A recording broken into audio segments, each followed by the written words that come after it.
The space station floated in silence above the gas giant, its metallic body glowing faintly under the light of distant stars. Inside, the usual hum of machines mixed with the soft rhythm of life. Scientists moved quietly through the narrow corridors, and among them was Lyra, a young medical researcher with bright violet eyes and calm hands. Her race, the Elvarians, believed in peace above all things. They studied, healed, and built, never fought. Violence was something they read about in human reports, not something they lived with. For Lyra, war and monsters were stories told to frighten children, until that day. It began with a sound she had never heard before, a sharp metallic alarm that cut through the air like a scream. Red lights flashed across the laboratory walls. The words "unknown life form detected" blinked on every screen. Lyra froze, her mind struggling to make sense of it. Around her, the other researchers shouted, knocking over tables and data pads as they tried to seal the lab doors. She felt her pulse rise, her breath coming faster. Something was wrong. Terribly wrong. The captain's voice came over the comms, shaking with panic. "All crew prepare for emergency lockdown. The beast of Cargon 9 is on approach." Lyra's heart stopped. Everyone on the station knew that name. The beast was not a myth, and it was death-given form. It was said to be the size of a warship, born in the darkness between stars. Entire fleets had tried to destroy it, and none had survived. It devoured machines, tore through shields, and left nothing but silence behind. Lyra looked around and saw the fear spreading across every face. Some were already crying, others were frozen like statues, but one person wasn't moving. At the far end of the control room stood a man. Tall, quiet. His uniform slightly scorched as if he had seen more battles than anyone should. A human. His name was Ethan. Lyra had seen him before but never spoken to him. He worked in the defense section, a part of the station most scientists preferred to ignore. Humans were strange to her kind, reckless, emotional, and dangerously brave. But now, while everyone else panicked, Ethan just stood there staring at the radar screen. The dots on the radar pulsed faster and faster. The creature was closing in. Lyra moved closer to him without thinking. "Why are you just standing there?" she asked, her voice trembling. Ethan didn't look away from the screen. "Because running won't change what's coming." His voice was steady, calm, too calm for the situation. Lyra frowned, unsure if he was brave or simply mad. The floor trembled beneath their feet. Outside, through the observation window, a distant shadow moved across the stars, a massive, dark shape gliding toward them. It was covered in strange, pulsing lights like veins of fire. The station shuddered again. Panels fell from the ceiling. The captain shouted through the intercom, ordering everyone to evacuate to escape pods. Scientists pushed and screamed, trying to fit through the narrow corridors, but Lyra couldn't move. She couldn't take her eyes off that shadow outside. It was alive. It was watching them. She turned back to Ethan. He was opening a heavy case beside the wall, pulling out strange equipment, armor pieces, a helmet, something that looked like a weapon, but unlike anything she'd ever seen. "What are you doing?" she demanded. He finally looked at her. His eyes were dark, focused, and yet there was something deeper there. Not rage, not fear, but purpose. "Getting ready," he said simply. "For what?" He locked the final piece of armor into place. "To do my job." The lights flickered. The ground shook violently, knocking Lyra off balance. Ethan caught her arm before she fell. His grip was strong, steady, reassuring. For a moment, she forgot the chaos around them. His calm was like gravity pulling her in. "You should go," he said softly. "Find a pod. Leave this place." Lyra shook her head. "What about you?" He gave a small smile that didn't reach his eyes. "Someone has to stay and hold the line." Before she could reply, the sound of metal tearing filled the air, a horrible screech that made her skin crawl. The alarm screamed louder. The walls bent inward as if crushed by invisible hands. The beast had arrived. Through the viewing glass, Lyra saw it, a massive creature with armor-like skin and countless glowing eyes. Its mouth opened, revealing layers of jagged teeth, each the size of a man. "By the stars," Lyra whispered. The creature slammed into the station. Lights exploded, sparks flew, and the air filled with smoke. The structure groaned under the impact. Lyra stumbled, trying to see through the haze. The last thing she saw before the emergency lights came on was Ethan walking straight toward the breach, weapon in hand. "Ethan, stop," she cried out, but he didn't turn back. The emergency shutters began to close, sealing off the section. Lyra ran forward, but the door came down between them with a heavy thud. She pressed her hands against the cold metal, heart pounding. On the other side, she could hear his footsteps fading into the roar of the beast. For a moment, the noise stopped. Everything went silent. The crew that remained held their breath. Then a low voice came through the communicator. Calm, steady, human. "I've been waiting for this," Ethan whispered, and then the sound of battle erupted. A clash so fierce it shook the stars themselves. The lights on the station flickered, casting ghostly shadows across the shattered control room. The air smelled of smoke and burning metal. Alarms still echoed through the corridors, each one screaming the same message. Hull breach detected. Structural integrity failing. Lyra stood frozen near the sealed door where she had last seen Ethan disappear. Her heart pounded like a drum inside her chest. She wanted to believe he was still alive, but deep down, fear whispered that no one could survive what was out there. The others were scrambling to reach escape pods. Some shouted at her to move, to leave everything behind, but she couldn't. She looked again at the thick metal door that separated her from the battlefield beyond. It was quiet now, too quiet. Then suddenly, the sound of metal grinding filled the air again, followed by something that made her blood run cold.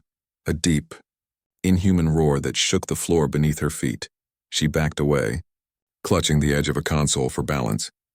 The creature was still alive, and so was Ethan. A new voice came through the comms channel, low, distorted, but unmistakably human. "Control room, this is Sergeant Ethan Cross. I've engaged the target," Lyra gasped. He was alive.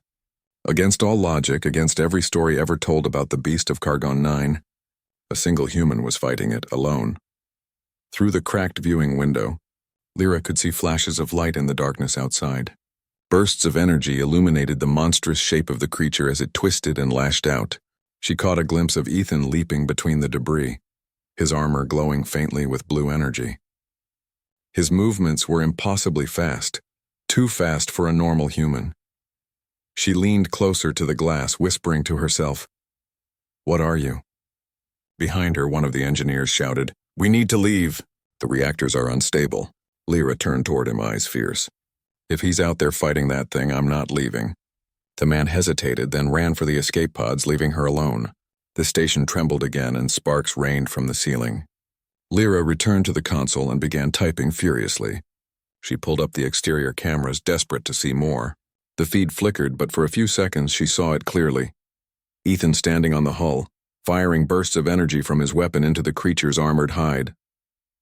The beast roared and swung one of its massive claws, but Ethan dodged effortlessly, sliding across the metal surface and striking again.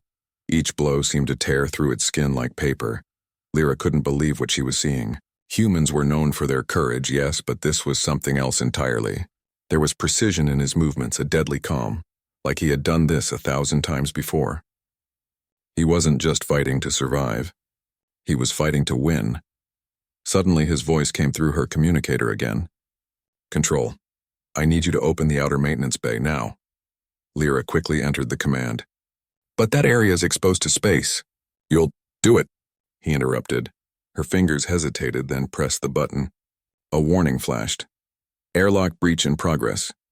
She watched through the feed as the massive doors opened, and the beast turned its head toward the sudden rush of air.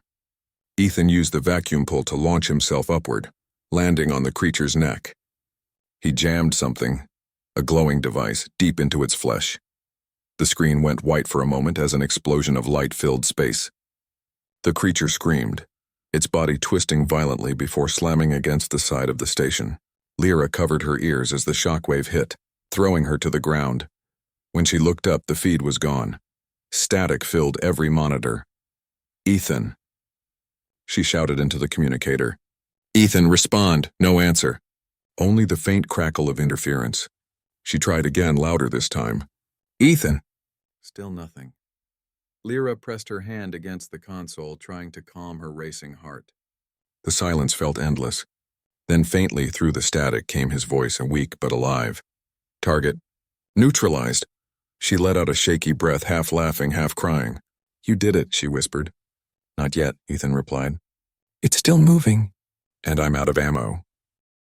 Her relief vanished instantly. She looked back at the monitors. The static cleared for just a moment and she saw the creature's body twitch. It wasn't dead. Its armor was cracked and burning, but its eyes still glowed. "Ethan, come back," she shouted. "You can't fight it like this." But Ethan didn't listen. Through the thin static, she could hear his steady breathing, his boots clanging against metal as he moved closer to the creature again. "This thing's not leaving alive," he said quietly. "Neither am I if I don't finish it." Lyra's throat tightened. "You can't mean that." "I knew what I was signing up for." The communicator crackled again. She could hear the roar of the beast growing louder. Lyra slammed her fist against the console in frustration. "You're going to die out there." There was a pause. Then Ethan spoke, his voice softer now. "Then at least it won't kill anyone else." The line went silent. Outside, through the shattered window, she saw his armor's light flash once more as he leapt into the darkness. The creature roared again, its voice echoing through the metal halls of the dying station. Lyra felt something she couldn't explain. Fear, admiration, maybe both. Humans were strange, she thought. So fragile, yet somehow unstoppable. She pressed her forehead against the cold glass, eyes filled with tears. "Please come back," she whispered. The last thing she heard before the sound cut off completely was Ethan's voice. Faint, almost like a whisper carried by the stars. "Tell them. It can bleed." The station shook violently again and the lights went out. To be continued. The station was dying. Smoke filled the corridors, alarms wailed, and the faint hum of the reactor faded into a hollow silence. Sparks flickered from torn wires like dying stars. Lyra stumbled through the tilted hallway, clutching the wall for balance. The air was thin and cold. Every breath burned her throat. Somewhere outside, the beast still moved. She could feel it. The massive creature wasn't dead yet. She reached the control room again and forced the emergency systems to restart. The screen blinked to life, showing static, then flickers of the exterior camera. Her heart nearly stopped. The beast's shadow still loomed against the shattered hull of the station. Its body was torn apart, black smoke pouring from glowing wounds, but it was alive. Twitching, writhing, rebuilding itself, and there, standing in front of it, was Ethan. His armor was cracked, his weapon shattered, and blood floated in tiny red spheres around him. Yet he didn't fall. His chest rose and fell slowly, as if each breath was a fight against gravity itself. Lyra pressed the comms button. "Ethan, you're hurt. Please come back inside." A crackle of static answered her. Then his voice, low and steady. "It's adapting. Every time I damage it, it changes." His tone wasn't fearful, it was analytical, calm, like he was studying the monster even while standing inches from death. Lyra's eyes darted across the controls, searching for something and anything she could use to help. She tried to seal bulkheads, reroute power, activate the defense drones. Nothing worked. Most of the systems were destroyed. The only thing still responding was a small medical pod in the lower deck, her lab. She made a choice. Grabbing a portable oxygen mask, she ran toward the emergency lift. The corridors were full of debris and smoke. She passed broken glass, bodies of crewmates who hadn't made it to escape pods. Her stomach turned, but she kept going. She couldn't leave him. Not after everything he'd done. By the time she reached the airlock, her hands were shaking. The pressure gauge blinked red. The outer door had been damaged, and there was only a thin layer of shield between her and the vacuum of space. She knew it was suicide to go out there, but watching him die from behind glass would be worse. She took a deep breath and whispered, "Hold on, Ethan." Then she opened the door. The world outside was silent and a cold, endless void filled with broken metal and drifting fire. The stars looked close enough to touch. In the distance, the beast moved slowly, its body like a mountain of black glass. And beneath it stood Ethan, motionless. She pushed off the door frame and floated toward him, the magnetic boots of her suit clicking faintly when she landed on the damaged hull. She could barely hear her own breathing over the sound of her heartbeat. Each step felt like walking through a dream. When she reached him, she saw his visor cracked, blood trailing across his cheek. His eyes flickered open when he sensed her presence. "Lyra." "What are you doing here?" he said weakly. "I couldn't just watch you die," she said, voice trembling. "You need help." He gave a faint smile. "You shouldn't be here."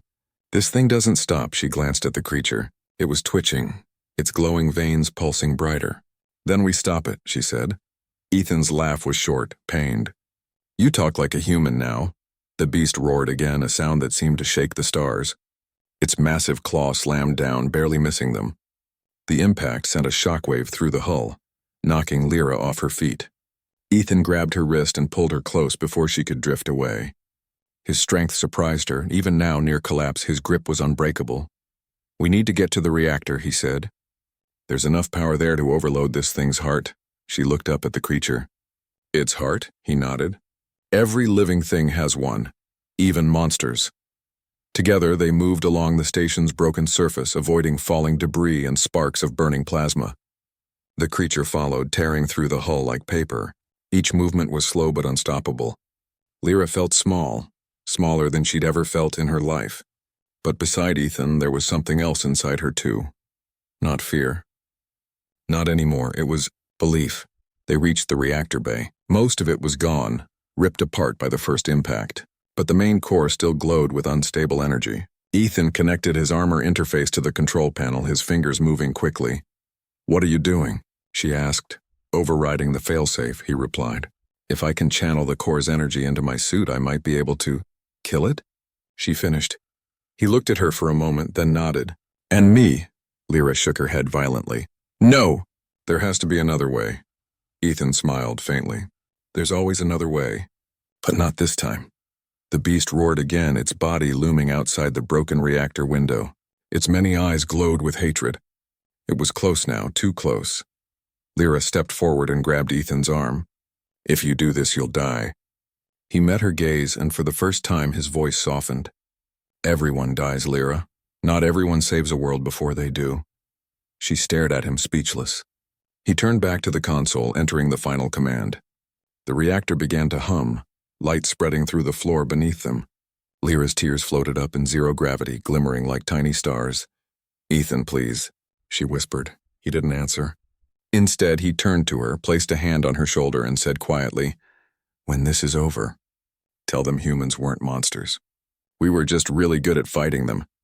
The floor shook violently as the beast lunged through the window. Ethan shoved Lyra aside and jumped forward, slamming his arm into the glowing console. His armor lit up, lines of energy racing across his body. There was a blinding flash and then silence. When Lyra opened her eyes, she was drifting in space. The station was gone. The beast was gone.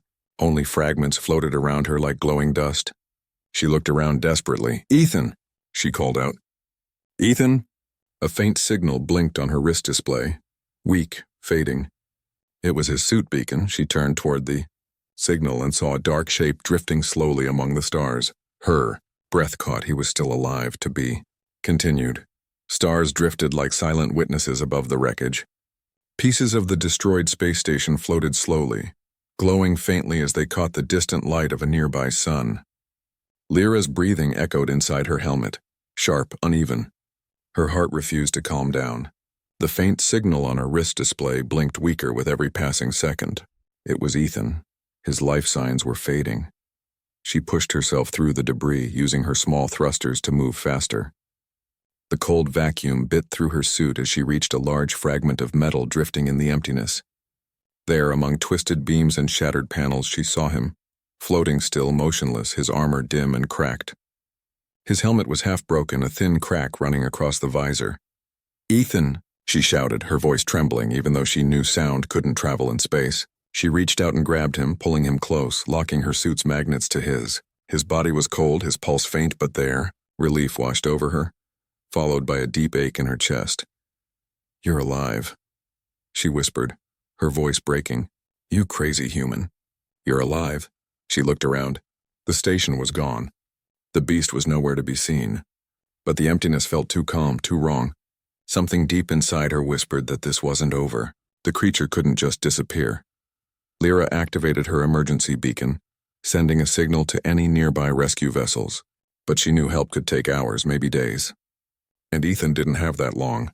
His oxygen was almost gone, his suit systems failing. She needed to find shelter.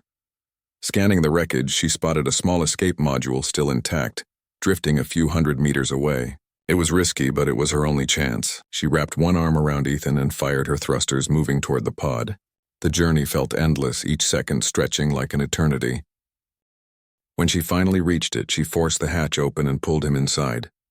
The door sealed with a hiss and air filled the small chamber.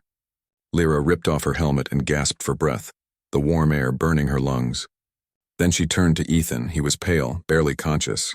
His armor was fused to his skin in places, sparks flickering weakly from its surface. Lyra quickly grabbed a medical kit from the wall and began working, removing damaged armor, sealing his wounds with biofoam, stabilizing his breathing. Her hands shook the whole time, but she didn't stop. After what felt like forever, his chest rose and fell evenly again. His eyes fluttered open, cloudy with pain. Lyra, his voice was hoarse, almost a whisper. "I'm here," she said softly, brushing dust from his face. He looked around weakly. "The beast?" "Gone," she said, though her voice wavered slightly. "You destroyed it." He tried to smile, but winced in pain. "I'll believe that when I stop hearing it in my dreams." She didn't know what to say. Instead, she just sat there beside him, watching the faint stars outside the pod's window. The silence felt heavy, but not empty, more like the quiet after a storm. After a while, Ethan spoke again, his eyes fixed on the stars. "You shouldn't have come for me." Lyra looked at him sharply. "You're welcome," she said, a touch of anger in her voice. "I'm serious," he continued. "You risked your life. That thing could have killed you." "And it could have killed you," she shot back. "You went out there alone. You think that was smart?" He smiled faintly, though it was full of pain. "No, but it worked." Lyra stared at him for a moment, then shook her head. "You humans are impossible." "Yeah," he murmured. "That's kind of our thing." For a long while, neither spoke. The pod drifted silently among the remains of the station, the stars moving slowly outside the window. Lyra could hear the faint hum of the pod's life support systems and the steady rhythm of Ethan's breathing. It felt peaceful, for the first time in hours, maybe days, but peace never lasted long in the void. A low rumble echoed through the pod's hull. Lyra's eyes snapped toward the window. Outside, in the far distance, a massive shadow moved, slow, deliberate. The lights on the pod flickered. "No," she whispered. "It can't be." Ethan forced himself to sit up, groaning. "What is it?" She pointed out the window. "It's back." They both watched in silence as the enormous shape slowly came into view. The beast of Cargon 9, or something like it, was still alive. Half of its body was gone, but it was regenerating. Flesh and metal twisted together, rebuilding. Ethan's jaw tightened. "Guess I didn't hit it hard enough." Lyra looked at him desperately. "You can't fight it again, not like this. You'll die." He turned his gaze toward her, eyes steady. "Then we run." He began working on the pod's controls, overriding its basic navigation system. The small craft's engines hummed weakly to life. Lyra took the co-pilot seat, trying to focus despite her fear. "Where are we going?" she asked. "There's a moon nearby," Ethan said, typing fast. "It has an atmosphere. We can hide there, maybe figure out what this thing really is." The pod shuddered as it accelerated. The creature behind them opened its massive jaws, releasing a beam of red energy that narrowly missed them, slicing through floating debris. The pod spun violently, alarm screaming. Lyra held onto her seat, her heart racing. "Ethan," she shouted. "I know." He gritted his teeth, forcing the controls steady. "Hold on." The pod dove through a storm of debris and plasma, heading straight toward the glowing moon below. The creature followed, roaring so loudly it seemed to shake the stars themselves. The pod's hull burned as they entered the moon's thin atmosphere. Ethan fought to keep it steady while Lyra gripped his arm, eyes wide with fear. The world turned into fire and noise, and then darkness. When Lyra opened her eyes again, she was lying on the cold ground. The pod was half buried in dust.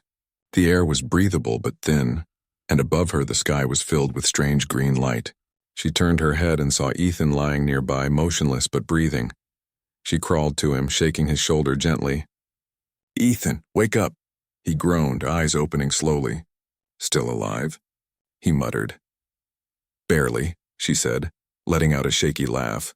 He looked around at the alien landscape.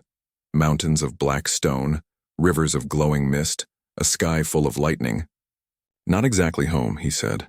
Lyra followed his gaze. In the distance, the ground trembled.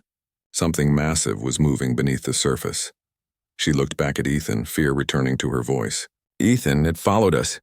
He pushed himself up slowly, pain flashing across his face. Then he looked at the horizon where the ground cracked open, and the familiar roar echoed across the alien sky. Then it's not done, he said quietly, and neither am I. To be continued, the ground shook beneath them as the roar echoed across the dark horizon. Dust rose into the air like a storm, glowing faintly under the eerie green light of the alien moon. Lyra could barely keep her balance. Her heart pounded as she looked at the distant crack in the ground. Something massive was moving below. Crawling its way toward the surface, Ethan stood slowly, his armor still damaged and flickering with sparks. His movements were stiff, every breath heavy, but his eyes were steady, calm in a way that terrified her. He stared into the darkness for a long moment before turning to Lyra. "Can you walk?" he asked. She nodded, though her legs trembled. "What is that thing, Ethan? How can it still be alive?" He picked up a shard of metal from the wrecked pod and tested its edge, frowning. "It's not just alive," he said quietly. "It's learning." Lyra's eyes widened. "Learning?" He nodded. "When I fought it on the station, it adapted to my attacks. Every time I hit it, it changed, like it was studying me. It shouldn't have survived the explosion, unless it absorbed some of the energy." She swallowed hard. "Then it's stronger now." "Probably," he said, his voice calm, almost resigned. "But that means it's not invincible." Lyra stared at him. "You're seriously thinking about fighting it again?" He gave a small, tired smile. "Thinking about it? No, I'm already doing it." Before she could argue, the ground split open with a thunderous crack. A massive claw burst through the soil, followed by a deep guttural roar that shook the mountains around them. The beast emerged from beneath the ground, its body glowing with molten light. Parts of it still burned and cracked from the explosion. It looked angrier, hungrier. Lyra took a step back, trembling. "Ethan, we can't win this." He turned toward her. "We don't need to win. We just need to survive long enough to find a way to kill it." He grabbed a broken power cell from the escape pod and attached it to his damaged armor. The glow returned faintly to his chest plate. It wasn't much, but it was something. "Lyra," he said, his tone suddenly serious. "You need to go. Find somewhere to hide. I'll draw it away." She shook her head violently. "No, you're barely standing." "I'm not leaving you." He took a step closer, his voice calm but firm. "If it catches both of us, we're finished. You're the only one who can fix the beacon. Without it, no one will find us." Her throat tightened. "You'll die if you go alone." He looked at her with that same quiet strength she'd seen on the station. "I've already died once today. I can do it again." Tears filled her eyes, but she saw that nothing she said would change his mind. He was the kind of human who didn't stop once he made a choice. She bit her lip, nodded, and whispered, "Then come back to me, okay?" A small smile touched his lips.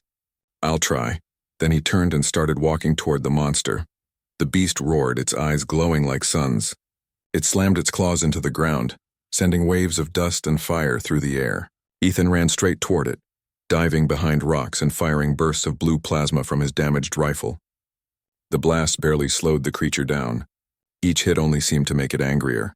Lyra ran in the opposite direction toward a nearby ridge where strange rock formations jutted out of the ground like jagged teeth. She could still see flashes of light behind her. Ethan's gunfire, the monster's strikes, the ground exploding under their battle. She reached a cave near the ridge and ducked inside, her chest heaving. From the cave's entrance, she could see him, small and alone against the enormous creature. Every instinct in her screamed to go back, to help, to do something. But she knew he was buying her time. She forced herself to turn away and began working on the emergency beacon. Her hands shook as she connected the wires. The device sparked and smoked. She cursed under her breath, tears burning in her eyes. "Come on, work, please." Outside, the roars grew louder. The ground trembled again, and a shockwave knocked dust from the cave ceiling. She looked up, terrified, then back at the beacon. Its light blinked once, twice, and finally turned green. It was working. She grabbed her communicator. "Ethan, the beacon is active." "They'll find us, static." No response. "Ethan, do you hear me?" Still nothing. Her heart dropped. She looked out of the cave again. The battle had stopped. The dust had settled. The beast was standing still in the distance, its massive body unmoving, and Ethan was nowhere to be seen. Her heart pounded in her chest as she stumbled out of the cave, running across the rocky ground. The air was thick with smoke. "Ethan!" she screamed. "Ethan, answer me." A faint sound came from nearby. Not the beast, but something else. A weak groan. She turned toward it and saw a figure lying near a ridge, half buried under rubble. Her heart leaped. She ran toward him, falling to her knees beside his body. His armor was torn open, the power cell burnt out. His face was pale, his breathing shallow. But he was alive. Lyra touched his face gently. "Ethan, it's me. You did it. You're safe now." He opened his eyes slightly, a faint smile appearing. "You fixed the beacon?" "Yes," she said, tears streaming down her face. "Help is coming." He looked past her, his gaze soft. "Good, because it's not over yet." Her smile faded. "What do you mean?" He lifted a weak hand, pointing toward the beast. Lyra turned and saw it. The creature's chest was glowing brighter than before. It wasn't dying. It was changing. Its broken body was splitting apart, reforming into something even more monstrous. Lyra's voice broke. No, this can't be happening." Ethan coughed, blood on his lips. "It's evolving again." The ground shook as the beast's new form rose from the crater, taller, sharper, with wings like black fire. Its roar shook the mountains. Ethan tried to stand but fell to one knee. Lyra caught him, holding him up. "You can't fight that," she said, panic filling her voice. He looked at her, his expression calm despite the chaos. "I don't plan to fight it." She frowned through her tears. "Then what are you going to do?" He looked up at the dark sky. "End this. For good." Lyra's grip tightened on his arm. "Ethan." But before she could finish, the creature unleashed another roar that shattered the air. Lightning ripped across the sky and the ground split open beneath their feet. The human and the alien stood together on the edge of destruction, two tiny lives against something that should not exist. And as the storm swallowed the horizon, Ethan whispered quietly, almost to himself, "Love, or fear, one of them always wins." To be continued, the storm tore across the barren planet like a living thing, hurling dust and fire into the black sky. Lyra shielded her eyes, trying to see through the chaos. The ground shook so violently that she thought the planet itself might break apart. The creature, the evolved beast, towered above everything, its wings spreading wide, its body glowing with molten light. It didn't just roar this time. It screamed, a sound that felt like it was tearing through the air and her mind at once. Ethan stood in front of her, swaying slightly, his armor cracked and his face streaked with blood and dirt. Yet even now there was no fear in his eyes, only purpose. He looked at the creature the way a storm looks at the sea, calm, knowing, unyielding. "Ethan," Lyra shouted over the wind, "you can't stop that thing. You're hurt, you'll die."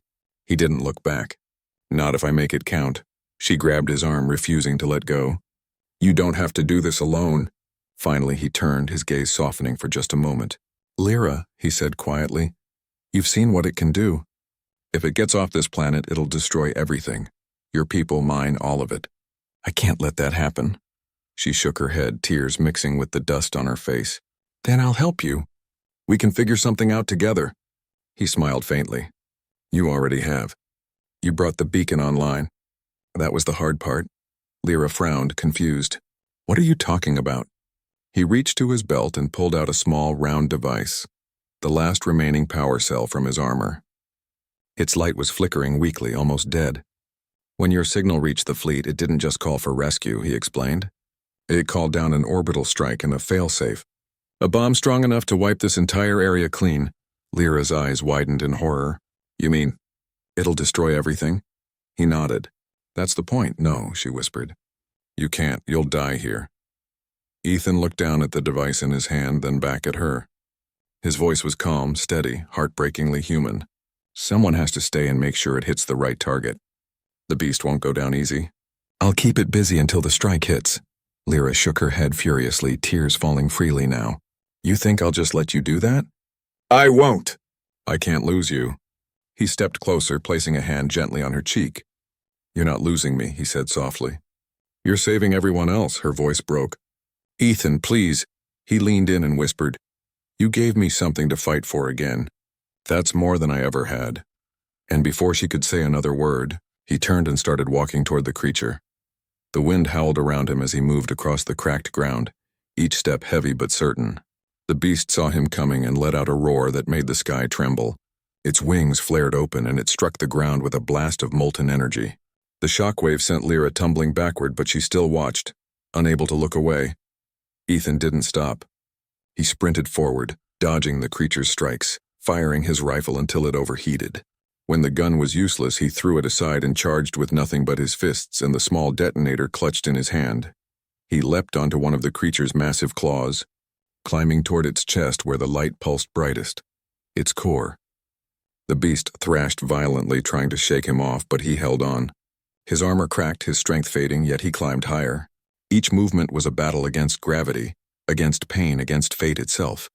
From the ridge, Lyra screamed his name, her voice breaking against the thunder. "Ethan, don't do it!" But he didn't look back. When he reached the top of the creature's chest, he jammed the power cell into the glowing crack of its armor. The beast roared in agony, its body convulsing. Ethan pressed the detonator against it and whispered something only he could hear. Maybe a prayer, maybe her name. Far above them, the clouds split open. A blinding beam of white light began to fall from orbit, growing brighter and brighter as it descended. Lyra's eyes filled with tears. She wanted to run to him, to stop him, but her legs refused to move. The light struck. For a moment, everything was silent. Then the explosion came, a shockwave of pure energy that lit up the entire planet. The ground split apart, mountains crumbled, and the beast screamed one last time before vanishing in a burst of light. The impact threw Lyra backward into the cave. She hit the ground hard and lost consciousness. When she woke, everything was quiet. The storm had ended. The sky was clear for the first time, a deep, endless black filled with stars. Lyra stumbled out of the cave, her body aching. The landscape was unrecognizable, scorched, flattened, silent. The only sound was the faint hum of the damaged beacon still blinking nearby. Her eyes searched desperately across the wasteland. "Ethan?" she called out, her voice trembling. "Ethan!" No answer. She ran, her legs weak, her throat raw from the dust. She called again and again, but the only response was the wind. Finally, she fell to her knees where the explosion's center had been, a wide crater glowing faintly with blue light. In the center of it lay a single piece of armor, Ethan's shoulder plate, burnt but intact. Lyra picked it up, clutching it to her chest. The tears came silently this time. She looked up at the sky, her voice breaking. "You said you'd try." The stars above shimmered faintly as if listening. Then, just for a moment, and one of them blinked brighter, a soft blue pulse across the horizon. Lyra smiled weakly through her tears. "Maybe you kept your promise after all." As she stood there, the beacon beside her flashed green again, signaling that rescue was near. But she didn't move. She stayed where she was, staring into the endless dark sky, waiting, hoping, believing that somewhere, somehow, the human who tore apart a monster like a god might still be watching her. The rescue ship arrived 3 days later. The sky above the scorched planet was silent and gray, heavy with dust and ash. When the ship broke through the atmosphere, its engines cut through the stillness like thunder. Lyra stood on the barren ridge, her white medical suit torn and streaked with dirt, her eyes fixed on the horizon. She didn't move until the ship landed, sending waves of sand curling around her. The hatch opened and a group of soldiers poured out, human and alien alike, wearing the crest of the Galactic Alliance. One of them, a tall officer with sharp eyes, rushed toward her. "Dr. Lyra Valen?" he called. She nodded weakly. He stopped in front of her, scanning the area. "We received your distress beacon. You're the only one left?" Lyra hesitated, then nodded again. Her voice came out hoarse. "There was another, a human soldier, Ethan, he—" She swallowed hard. "He fought the creature." The officer's expression darkened. "We saw the orbital strike signature. Nothing could have survived that." Lyra clenched her jaw and looked away. "You didn't know him." The officer exhaled, then gestured toward the ship. "We need to get you out of here before the ground collapses. The planet's core is unstable." Lyra looked back toward the crater one last time. The air above it shimmered faintly with blue light like heat waves, but calmer, almost peaceful. She whispered something under her breath, a name, a promise, and followed the officer to the ship. As the ramp closed behind her, she felt her heart tighten. The engines roared, lifting them into the air. The planet shrank below, becoming a wounded shadow in the endless dark. Hours later, aboard the Alliance recovery vessel Aurora, Lyra sat in the medbay, staring at the small piece of armor she'd refused to let go of. It was scorched, heavy, and still faintly warm. Ethan's shoulder plate. The medics had offered to clean it for her, but she'd refused. The dirt and burn marks felt like proof that he had been real. A soft chime interrupted her thoughts. The captain entered, a middle-aged human woman with a calm but tired face. "You're Dr. Valen?" she asked gently. "Yes." The captain sat across from her. "We recovered most of the black box data from the station before it was destroyed. Your beacon transmission led us here, and saved a lot of lives. You have our gratitude." Lyra nodded silently. The captain hesitated, then added, "We also found something in the crater." Lyra's head snapped up. "What?" The captain reached into her pocket and placed a small data drive on the table. It was buried under several meters of fused rock. "It's encrypted with human military codes from Ethan's armor system. We can't open it, but it's yours if you want it." Lyra's hands trembled as she picked it up. "Thank you," she whispered. When the captain left, Lyra connected the drive to her tablet. The screen flickered for a moment, then a familiar voice broke through the static. Faint, distorted, but unmistakable. "Lyra, if you're hearing this, then I did my job." Her breath caught. She pressed the tablet closer, her hands shaking. "I don't know if the strike killed it for good. But if it didn't, don't come back here. Promise me that. The galaxy needs people like you, not broken soldiers like me." His tone was calm, steady, just like she remembered. "If the beast is really gone, then maybe that means monsters can die. Maybe we all get another chance, even people like me. I used to think I fought because I was angry. Now I know. I fought because of you." Lyra's vision blurred with tears. "So if you ever look up at the stars and see something move, maybe that's me. Or maybe it's just the universe remembering. Either way, don't forget me, okay?" The recording ended with static. Then silence. Lyra sat there for a long time, her shoulders shaking quietly.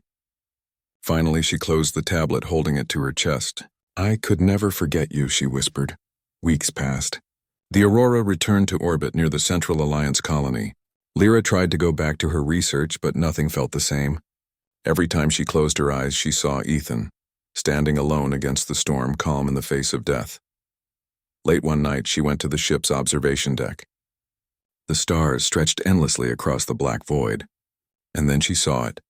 A faint blue flicker near the outer edge of the system, pulsing slowly, rhythmically, almost like a heartbeat. She smiled through her tears. "You kept your promise," she whispered. And somewhere, far beyond the stars, something stirred, a shadow, a spark, a human spirit refusing to fade. The galaxy thought Ethan Cross was dead, but legends never die. The galaxy had moved on. Months had passed since the beast of Kargan 9 was destroyed. The story of the lone human who faced it became something between a myth and a warning. A tale whispered in military outposts and told around campfires on distant worlds. Most didn't believe it. They said no one could survive that kind of explosion. That Ethan Cross was just a name turned into legend. But Lyra never stopped believing. Every night, she looked up at the stars from her small research station on the edge of the Valen Belt. The same stars he once looked at, the same darkness that had swallowed him. She could still hear his voice in her mind, calm, certain, human. "If you ever look up at the stars and see something move, maybe that's me." And tonight something did move. A faint signal blinked across her console, a weak, irregular transmission coming from deep space. It wasn't a distress call. It wasn't coded in any standard Alliance pattern, but the frequency, it was familiar. Her heart skipped. No, it can't be. She ran the signal through every decryptor she knew, her hands shaking as lines of static filled the screen. The message was broken, fragmented. But through the distortion, 3 words emerged. "Still." "Alive, Lyra." Her breath caught. The world around her seemed to vanish.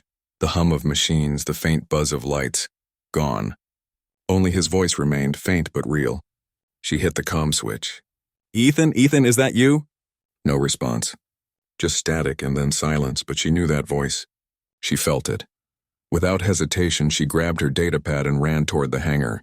Her colleague, a young pilot named Kao, saw her and frowned. "Dr. Valen? Where are you going?" "There's a signal," she said breathlessly. "It's him." "Ethan's alive." Kyle blinked. "That's impossible." "The orbital strike vaporized everything within 50 kilometers." She turned, eyes fierce. "Impossible things don't leave messages." He hesitated, then sighed. "You're really going after it, aren't you?" I have to. Within minutes, her small scout ship, the Nova Reach, roared out of the hangar and into the dark. The coordinates were deep in uncharted space, far beyond safe travel zones. Radiation storms, black holes, magnetic anomalies. It was suicide to go alone. But she didn't care.